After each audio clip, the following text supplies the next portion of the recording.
தான் போட்டிருக்காங்க. இன்னொரு லைனுக்கு ஏதோ டைப்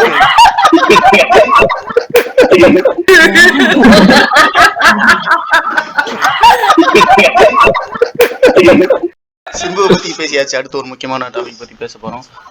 சொல்லுங்க சார், உலகத்திலே வந்து கஷ்டமான விஷயம் அப்படின்னா என்ன, இந்த கஷ்டமான ப்ரொஃபஷன்னா என்ன, நீங்க சொல்லுங்க நூரி. What according to you is the toughest job? Open mic ஆடியன்ஸா இருக்குது, காமெடினா இருக்குது, அந்த மாதிரி ஆன்சர் பண்ணக்கூடாது. ஓகே சார், என்கிட்ட கேட்டீங்க இதே கொஸ்டின் என்கிட்ட கேட்டீங்கன்னு வைங்களேன், நான் என்ன சொல்லுவேன், இந்த யூடியூப்ல கண்டென்ட் போடுறாங்கல்ல வீடியோ கிரியேட்டர்ஸ், அவங்க சீரியஸா எவ்வளோ யோசிக்கிறாங்க. இப்போ ரீசெண்டாக வந்து தனுஷும் ஐஸ்வர்யாவும் பிரிஞ்சாங்கல்ல, அதுக்கு ஒரு யூடியூப்ல வீடியோ போட்டிருக்கான். அந்த தம்ப்நெயில் தனுஷின் இடத்தை பிடித்த ரஜினி. என்னடா தனுஷ் எடுத்த ரஜினி எங்கடா பிடிச்சாரு, ஒரு நேஷனல் அவார்டு தான் வாங்கிட்டாரா? ஸோ அப்படி லிங்க் பண்றாரு. நம்ம உள்ள போனா செப்பரேஷனுக்கு அப்புறம் ஐஸ்வர்யா தனுஷ் போல ஐஸ்வர்யா ரஜினிகாந்த் பேரை மாத்திட்டாங்கல்ல.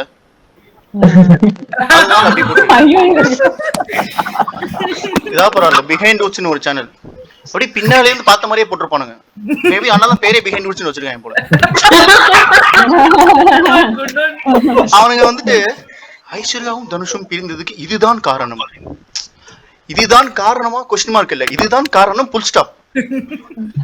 என்ன காரணம் கேளுங்க, என்ன காரணம் போட்டிருக்காங்கன்னா வந்து தனுஷ் ஐஸ்வர்யா அண்ணாத்த படம் பார்த்துட்டு இருந்தாங்களாமா சன் டிவில. ஸோ அதுல ஒரு சீன்ல வந்துட்டு ரஜினின்னு கொஞ்சம் நல்லா நடிச்சிருக்கலாம் அப்படின்னு தனுஷ் சொன்னாராமா, அதனால பிரிஞ்சுட்டாங்களாம். டேய் நியாயமா அண்ணாத்த படத்தை பார்த்து சிறுதேசியவும் அஜித்தும் பிரிஞ்சிருந்தா ஒரு லாஜிக் இருந்திருக்கும். யூடியூப்ல அந்த மாதிரினா ட்விட்டர்ல அதுக்கு மேல என்னைக்கு உண்மையிலே வந்துட்டு தனுஷ் ஐஸ்வர்யா வந்து ஃபீல் பண்ணியிருந்திருப்பாங்க அந்த செப்பரேஷனுக்கு. எதுக்குன்னா ஏன்டா அதை ட்விட்டர்ல அனௌன்ஸ் பண்ணணும். கமெண்ட்ஸ்ல ஒருத்தன் போட்டிருக்கான், தனுஷோட போஸ்ட்டுக்கு ஒருத்தமே கமெண்ட் பண்ணிருக்கான், ஒண்ணுமே போடல, சிம்பிளா ஒரே விஷயம் தான் பண்ணிருக்கான். சமந்தாவோட பிக்சரை போட்டு சொல்றியா மாமா, அந்த அதோட நீ பண்ணா பரவாயில்ல. அதே ஆளு ஐஸ்வர்யாவோட போஸ்டுக்கு போயிட்டு கீழே போட்டிருக்கா சிம்பு போட்டோ போட்டு, நான் காக்குறதுக்காக வந்த ஈஸ்வரன்டா, அதோட நீ பண்ணா பரவாயில்ல. அதே ஆளு ரஜினிகாந்த் அட்டாக் பண்ணி பிள்ளை நீலா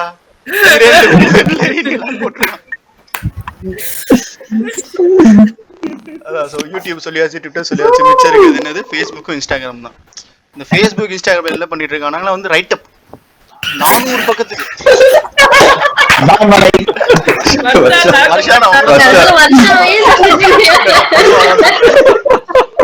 இதுல என்னன்னா டிவோர்ஸ் அனௌன்ஸ் பண்ற அவங்களே 4 லைன் தான் போட்டிருக்காங்க.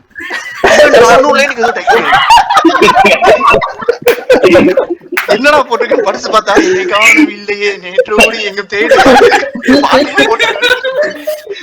பாக்கலாம் போட்டுக்கிறீங்க. அதுக்கு கீழே வந்து அருமையான பதிவு தோழி